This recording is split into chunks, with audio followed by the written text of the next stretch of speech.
ഇപ്പോൾ നമ്മൾ നിൽക്കുന്നത് ഈ മുണ്ടത്തിക്കൂട് ദുരന്തം നടന്ന മേഖലയിലാണ്. നമ്മളിവിടെ കാണുന്നത് ആ പ്രദേശത്തേക്ക് ഉള്ള വഴി പൂർണ്ണമായും അടച്ചു കെട്ടിയിരിക്കുന്നു ബാരിക്കേഡുകൾ വെച്ച്. അവിടേക്ക് ഇനി ആർക്കും പ്രവേശനമില്ല. കൃത്യമായി ഇനി അന്വേഷണങ്ങൾ ഒരുപാട് അവിടെ നടക്കാനുണ്ട്. അതുകൊണ്ട് തന്നെ കൃത്യമായ ഒരു നിയന്ത്രണം അവിടേക്ക് ഏർപ്പെടുത്തുന്നു. പൂർണ്ണമായിട്ടും വഴി അടച്ചു കെട്ടിയിരിക്കുകയാണ്. ഇപ്പോൾ DSP സാർ നമ്മുടെ സാർ പൂർണ്ണമായും അടച്ചു കെട്ടുകയാണ്. എന്തുകൊണ്ടാണ് ഇങ്ങനെ നിർദ്ദേശം? അല്ല, നമ്മളിതിൻ്റെ അകത്ത് ഇത് കറക്റ്റായിട്ട് ഗാർഡ് ചെയ്യുന്നതാണ്. ഈ ക്രൈം സീൻ എന്ന് പറയുന്നത് ഗാർഡ് ചെയ്യുന്നതാണ്. ഇതിൻ്റെ അകത്ത് ശരിക്കും ജുഡീഷ്യൽ അന്വേഷണം നടക്കുന്നുണ്ട്. അതോടൊപ്പം തന്നെ നമ്മൾ പോലീസ് എടുത്തിരിക്കുന്ന FIR അതിൻ്റെ അനുബന്ധ അന്വേഷണങ്ങളും ഉണ്ട്. അതിൻ്റെ അകത്ത് ഒത്തിരി എവിഡൻസ് കളക്ട് ചെയ്യുന്നതിനും മറ്റു കാര്യങ്ങളുമുണ്ട്. അപ്പോൾ ക്രൈം സീൻ നമ്മൾ പെട്ടെന്ന് ഓപ്പൺ ചെയ്തിട്ട് കഴിഞ്ഞാൽ അതെല്ലാം നശിക്കപ്പെടും. അതുകൊണ്ട് നമ്മൾ ഗാർഡ് ചെയ്യും. പോലീസിൻ്റെ ഒരു ക്യാമ്പ് ഇവിടെ തന്നെ ഉണ്ടാവില്ലേ? ഉണ്ട്, തീർച്ചയായിട്ടും ഉണ്ട്. എത്ര പേരടങ്ങുന്ന സംഘമായിരിക്കും? 9 പേരുടെ ഒരു ക്യാമ്പാണ്. 24 മണിക്കൂറും സ്ഥലം. അതാണ് ഏറ്റവും പ്രധാനപ്പെട്ട കാര്യം. ഇനി ജുഡീഷ്യൽ അന്വേഷണം നടക്കാനുണ്ട്, മറ്റൊരുപാട് തെളിവുകൾ ശേഖരിക്കാനുണ്ട്, സയൻറ്റിഫിക് ആയിട്ടുള്ള അന്വേഷണങ്ങൾ പൂർത്തീകരിക്കേണ്ടതുണ്ട്. അപ്പോൾ ആ തെളിവുകൾ നഷ്ടപ്പെടാതിരിക്കാനുള്ള ഒരു മുൻകരുതൽ എന്ന നിലയ്ക്കാണ് ആ ക്രൈം സീൻ പൂർണ്ണമായിട്ടും അടച്ചു കെട്ടിയിരിക്കുന്നത്. മാത്രമല്ല ഇവിടെ ഇനി പോലീസിൻ്റെ സർവൈലൻസ് ആയിരിക്കും ഇനിയുള്ള ദിവസങ്ങൾ ഉണ്ടാവുക. 24 മണിക്കൂറും പോലീസിൻ്റെ സർവൈലൻസിലായിരിക്കും ഈ പ്രദേശം ഉണ്ടാവുക എന്നുകൂടി അദ്ദേഹം പറയുന്നു. വളരെ പ്രധാനപ്പെട്ട ഒരു കാര്യം, ഇന്ന് രാവിലെ ഇവിടെ മാസ് സെർച്ചായിരുന്നു പോലീസിൻ്റെ നടത്തിയിരുന്നത്. അതായത് ഒരു പ്രദേശം മുഴുവൻ, ഞാൻ നിൽക്കുന്ന പ്രദേശം പൂർണ്ണമായിട്ടും ഈ ഒരു സ്ഫോടനം നടന്ന തുരുത്തും അതിനോടൊപ്പമുള്ള ഈ ഒരു പാടശേഖരങ്ങൾ പൂർണ്ണമായിട്ടും ഇന്ന് പോലീസിൻ്റെ മാസ് സെർച്ചായിരുന്നു. 200-ലധികം പോലീസുകാരായിരുന്നു ഒരേ സമയം ഇവിടെ പരിശോധനയിൽ പങ്കെടുത്തിരുന്നത്. അതായത് പാടത്ത് പൂണ്ടിരിക്കുന്ന കാണാതെയായ എല്ലാം കണ്ടെത്താനുള്ള ശരീരഭാഗങ്ങളും മറ്റും തെളിവുകൾ ശേഖരിക്കുന്നതിൻ്റെ ഭാഗമായിട്ട് വലിയ തോതിൽ തന്നെ ആഴത്തിൽ പരിശോധന നടത്തി ഒരുപാട് ശരീരഭാഗങ്ങൾ ലഭിക്കുകയും അതൊക്കെ പരിശോധനയ്ക്കായിട്ട് DNA പരിശോധനയ്ക്കായിട്ട് കൊണ്ടുപോവുകയും ചെയ്തിട്ടുണ്ട്. ഇനി അതുപോലെ ഇവിടെ ഉണ്ടായിരുന്ന ഏകദേശം 300 കിലോയോളം സ്ഫോടക വസ്തുക്കൾ, ഗുണ്ടും അതേപോലെ മറ്റ് വെടിമരുന്നുകളൊക്കെ ഇവിടെ ഉണ്ടായിരുന്നു. അതൊന്നും ഭാഗ്യവശാൽ ഈ ദുരന്തത്തിൽ പൊട്ടിത്തെറിച്ചില്ല എന്നതാണ്. ഇത് ഒരുപക്ഷെ ദുരന്തത്തിൻ്റെ വ്യാപ്തി അല്പമെങ്കിലും കുറച്ചിട്ടുണ്ടാവുക. അതൊക്കെ വിവിധ ഇടങ്ങളിലായിട്ട് ചിതറിക്കിടക്കുന്നതും ഷെഡുകളിലൊക്കെ ആയിരുന്നു. അതെല്ലാം സുരക്ഷിതമായ സ്ഥാനത്തേക്ക് മാറ്റിയിട്ടുണ്ട്. അപ്പോൾ ഇനി ഈ ഒരു പ്രദേശത്തേക്ക് സാധാരണക്കാർക്കും മറ്റും പ്രവേശനമില്ല. നിലവിൽ തന്നെ ഇവിടേക്ക് ആരും പ്രവേശിപ്പിക്കുന്നില്ല. ഇനി അന്വേഷണ സംഘങ്ങൾക്കും തെളിവുകൾ ശേഖരിക്കുന്നതിൻ്റെ ഭാഗമായുള്ള സയൻറ്റിഫിക് പരിശോധന സംഘങ്ങൾക്കും അങ്ങനെ ഈ ഒരു അന്വേഷണത്തിൻ്റെ ഭാഗമായിട്ടുള്ളവർക്ക് മാത്രമാണ് ഈ ഒരു ക്രൈം സീനിലേക്ക്, അതായത് ഈ സ്ഫോടനം നടന്നിടത്തേക്ക് ഇനി പ്രവേശനമുണ്ടാവുക. അതിന് വേണ്ട നടപടികളാണ് ഇപ്പോൾ നമ്മൾ ഇവിടെ കാണുന്നത്. ആ നടപടികളാണ് ഇപ്പോൾ പുരോഗമിക്കുന്നത്. മറുവശത്ത് അന്വേഷണം ഇതിൻ്റെ ഭാഗമായിട്ടുള്ളത് തന്നെ 15 CIമാരുടെ നേതൃത്വത്തിൽ, കമ്മീഷണറുടെ നിർദ്ദേശപ്രകാരം 15 CIമാരുടെ നേതൃത്വത്തിൽ വിവിധ തലങ്ങളിൽ നടക്കുന്നുണ്ട്. അതിലേറ്റവും പ്രധാനപ്പെട്ടത് എങ്ങനെയാണ് ഈ അപകടം ഉണ്ടായത് എന്നുള്ളത് കണ്ടെത്തലാണ്. ശാസ്ത്രീയമായിട്ടുള്ള പരിശോധനാ ഫലങ്ങൾ കാത്തിരിക്കുന്നുണ്ട്. അതിൽ ഏറ്റവും പ്രധാനം ചൂടായിരുന്നോ ഈ ഒരു അപകടത്തിന് വഴിവെച്ചത് എന്നുള്ളതാണ്. നമ്മൾ കഴിഞ്ഞ ദിവസം ഫോറൻസിക് വിദഗ്ധരുമായിട്ട് സംസാരിച്ചപ്പോൾ അങ്ങനെ ചൂടുകൊണ്ട് മാത്രം ഒരുപക്ഷെ ഇത് സംഭവിക്കില്ല എന്നാണ് പറയുന്നത്. ഒന്നുകിൽ ഇലക്ട്രിക് സർക്യൂട്ടുകൾ ഷോർട്ട് ആവുകയോ അങ്ങനെ എന്തെങ്കിലും തീപ്പൊരി ഉണ്ടാവുകയോ ചെയ്തിരിക്കാം. അത് അപകടത്തിന് കാരണമായിരിക്കാം എന്നുള്ളതാണ് ഒന്നാമത്തെ നിരീക്ഷണം. രണ്ടാമതായിട്ടുള്ളത് ഒരുപക്ഷെ ചില രാസവസ്തുക്കൾ അത് വെയിൽ തട്ടുമ്പോൾ, ചൂട് തട്ടുമ്പോൾ കത്തുന്ന സ്വഭാവത്തിലുള്ളതാകാം. അത്തരത്തിലുള്ള ഏതെങ്കിലും രാസവസ്തുക്കൾ ഇവിടെ ഉപയോഗിച്ചിട്ടുണ്ടോ എന്നുള്ളതാണ്. ഈ രണ്ട് കാര്യങ്ങളിൽ പ്രധാനമായിട്ടും അന്വേഷണം നടക്കേണ്ടതുണ്ട്. അത് ശാസ്ത്രീയമായിട്ട് തന്നെ കണ്ടെത്തേണ്ടതുമാണ്. അതാണ് ഈ ദിവസങ്ങളിൽ ഈ അപകടത്തിന് വഴിവെച്ചത് എന്നത് കണ്ടെത്താൻ വേണ്ട പ്രധാനപ്പെട്ട നടപടി. എന്നാണെങ്കിലും ഇനി അതുപോലെ തന്നെ കണ്ടെത്താനുള്ളത് 4 പേരാണ്. നേരത്തെ സൂചിപ്പിച്ചതുപോലെ ആ 4 പേരുടെ ഒരുപക്ഷെ ഈ ദൗർഭാഗ്യവശാൽ അവർ ഇതിൽപ്പെട്ട് നമ്മൾ ഇന്ന് രാവിലെ ഫോറൻസിക് ഡിപ്പാർട്ട്മെൻറ്റ് ഹെഡ് ഹിതേഷ് ശങ്കറുമായി സംസാരിച്ചപ്പോൾ അദ്ദേഹം പറഞ്ഞൊരു കാര്യമുണ്ട്. 500 ഡിഗ്രി സെൽഷ്യസിന് മുകളിലായിരിക്കാം ഒരുപക്ഷെ ഈ ഒരു സ്ഫോടനം നടന്ന സമയത്ത് ഇവിടുത്തെ താപനില.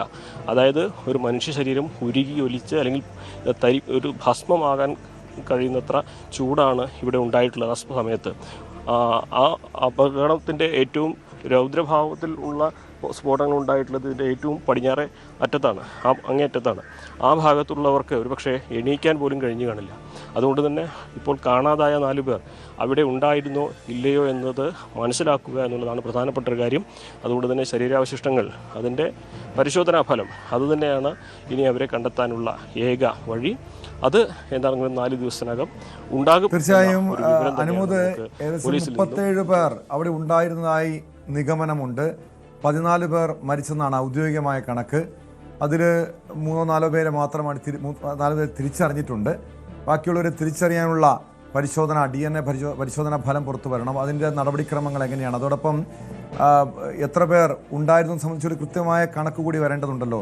ചില ആളുകളെ കാണാതായെന്ന് ചൂണ്ടിക്കാണിച്ച് കുടുംബം ഉൾപ്പെടെ പരാതി നൽകിയിട്ടുണ്ട്. അങ്ങനെ ഒരു കൃത്യമായ കണക്ക് പോലീസിന് ലഭ്യമായിട്ടുണ്ടോ അനുമോദ്? ടോം, ഇതിൽ പോലീസിൻ്റെ ലഭ്യമായ കണക്കിൽ ഇപ്രകാരമാണ്. 38 എന്നാണ്, 37 എന്നാണ് കമ്മീഷണർ പറഞ്ഞത്. പക്ഷേ 38 എന്നത് അതായത് തിരിച്ചറിയാത്ത ഒരു മൃതശരീരം കൂടി കൂട്ടിയാണ് 38 എന്ന് പറയുന്നത്. ഈ 38 പേരിൽ 37 പേരെ തിരിച്ചറിഞ്ഞിട്ടുണ്ട്. അതിൽ 4 പേരെയാണ് ഇനി കണ്ടെത്തേണ്ടത്. ഈ 4 പേർ എവിടെ എന്നുള്ളതാണ് അറിയേണ്ടത്. അവർ ഈ ഒരു ദുരന്തമുണ്ടായ സമയത്ത് ഈ സംഭവ സ്ഥലത്തുണ്ടായിരുന്നോ, ദുരന്തത്തിൽ അവർ പെട്ടിരുന്നോ, അവരുടെ ശരീരഭാഗങ്ങൾ അത് ഇതുവരെ തിരിച്ചറിയാൻ കഴിഞ്ഞിട്ടില്ല. അപ്പോൾ ആ 4 പേർക്ക് വേണ്ടിയാണ്, ആ 4 പേരെയാണ് അവരെയാണ് കണ്ടെത്തേണ്ടത്. ബാക്കിയുള്ളവർ 34 പേർ, അതിൽ 10 പേർ മരിച്ചു കഴിഞ്ഞിട്ടുണ്ട്, മരിച്ചതായി സ്ഥിരീകരിച്ചിട്ടുണ്ട്. അതിൽ ഒരാളുടെ മൃതശരീരമാണ് തീരെ തിരിച്ചറിയാൻ കഴിയാത്ത കത്തിക്കരിഞ്ഞ അവസ്ഥയിലുള്ളത്. പരിക്കേറ്റതിൽ 6 പേരിൽ 4 പേരുടെ നില ഗുരുതരമാണ്. അതിൽ ഈ ഒരു സ്ഫോടക അല്ലെങ്കിൽ ഈ ഒരു ഇതിൻ്റെ ലൈസൻസി ഉള്ള ഇതിന് നടത്തിപ്പുകാരനായ മുണ്ടത്തിക്കോട് സതീഷ് അടക്കമുള്ളവർ അതീവ ഗുരുതരാവസ്ഥയിൽ വെന്റിലേറ്ററിലാണുള്ളത്. 4 പേരുടെ നില അതീവ ഗുരുതരമാണ്. ബാക്കിയുള്ളവർ വാർഡുകളിലും മറ്റും ചികിത്സയിലാണുള്ളത്. ചിലരൊക്കെ തന്നെ ചികിത്സയ്ക്ക് ശേഷം വീട്ടിലെത്തുകയും ചെയ്തു. ഇന്നലെ നമ്മൾ പലരെയും കാണുകയും ചെയ്തിരുന്നു ഈ സ്പോട്ടിൽ നിന്ന് രക്ഷപ്പെട്ടവർ. അങ്ങനെ പോലീസിൻ്റെ കണക്ക് പ്രകാരമുള്ളത് 38 തന്നെയാണ്. അതിൽ 4 പേരെയാണ് നമുക്ക് ഇനി കണ്ടെത്താനുള്ളത്. ഈ ടോം ചോദിച്ച ആദ്യത്തെ ചോദ്യത്തിലേക്ക് വരികയാണെങ്കിൽ DNA പരിശോധനാ ഫലമാണ് അതിലേറ്റവും പ്രധാനപ്പെട്ടത്. ഈ DNA പരിശോധനാ ഫലം സാധാരണഗതിയിൽ 3-4 ദിവസം കൊണ്ട് ലഭിക്കുന്നതാണ്. അതിനപ്പുറം ഇവിടെ ഒരു സഞ്ചരിക്കുന്ന ഒരു മൊബൈൽ ലാബ്, DNA ലാബ് ഇങ്ങോട്ട് എത്തിക്കാനുള്ള ശ്രമം ഉദ്യോഗസ്ഥരുടെ ഭാഗത്തു നിന്നും മന്ത്രിതലത്തിൽ ഉണ്ടായിട്ടുണ്ട്.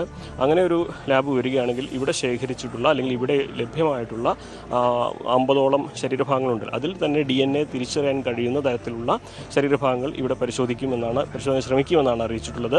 മറ്റുള്ളവ 3-4 ദിവസത്തിനകം തന്നെ പരിശോധനയ്ക്ക് ശേഷം ലഭിക്കും. എന്നാണെങ്കിലും ആരുടെയെല്ലാം ശരീരഭാഗങ്ങളാണ് ഇവിടെ ഈ ലഭിച്ചിട്ടുള്ളത് എന്നുള്ളത് വളരെ പ്രധാനപ്പെട്ട ഒരു കാര്യമാണ്. എന്നേക്കുമായിട്ട് മകൻ അല്ലെങ്കിൽ മകൾ അല്ലെങ്കിൽ പ്രിയപ്പെട്ടവർ തിരിച്ചെത്തില്ല എന്ന ഒരു യാഥാർത്ഥ്യം അത് ഓരോരുത്തരും മനസ്സിലാക്കുകയെങ്കിലും ഈ ഒരു DNA പരിശോധനയിലുണ്ടാകുക. അതല്ലെങ്കിൽ അവർ വരുമെന്ന കാത്തിരിപ്പിലായിരിക്കും ജീവിതകാലം മുഴുവൻ അവർ ഉണ്ടാവുക. മരിച്ചോ ഇല്ലയോ എന്ന് പോലും അറിയാതെയുള്ള കാത്തിരിപ്പ് അത് വലിയ വേദന തന്നെയാകും ആ കുടുംബങ്ങൾക്കെല്ലാം നൽകുക. അപ്പോൾ ആ യാഥാർത്ഥ്യം അത് മരിച്ചോ ഇല്ലയോ, ആരുടെ ശരീരഭാഗമാണത് എന്ന് തിരിച്ചറിഞ്ഞ് അവർക്ക് ഉചിതമായ ഒരു അന്ത്യാഞ്ജലി അർപ്പിക്കാനോ സംസ്കാരം നടത്തുവാനുള്ളൊരു സാഹചര്യം അത് വളരെ പ്രധാനമാണ്. അതിന് DNA പരിശോധന പോലെ മാത്രമാണുള്ളത്. ഒപ്പം തന്നെ സർക്കാർ കണക്കിൽ ഇവർ മരിച്ചതായി രേഖപ്പെടുത്തണമെങ്കിൽ ഈ പരിശോധനാ ഫലം കൂടി വരേണ്ടതുണ്ട്. ടോം. യെസ്, വ്യക്തമാണ്. CV അനുമോദാണ് വിവരങ്ങൾ നൽകിയത്. ആജ്ഞ രവീന്ദ്രനിൽ കൂടി ചേരുന്നു. ആജ്ഞ, ഈ ഒരു ദുരന്തത്തിൻ്റെ പശ്ചാത്തലത്തിൽ തൃശ്ശൂർ പൂരം എങ്ങനെ നടക്കുമെന്നത് സംബന്ധിച്ചുള്ള പല രീതിയിലുള്ള ചർച്ചകൾ നടന്നിരുന്നു. ഇപ്പോൾ യോഗം കൂടുതൽ വാർത്തകൾക്ക് News 18 Keralam YouTube channel subscribe ചെയ്യുക.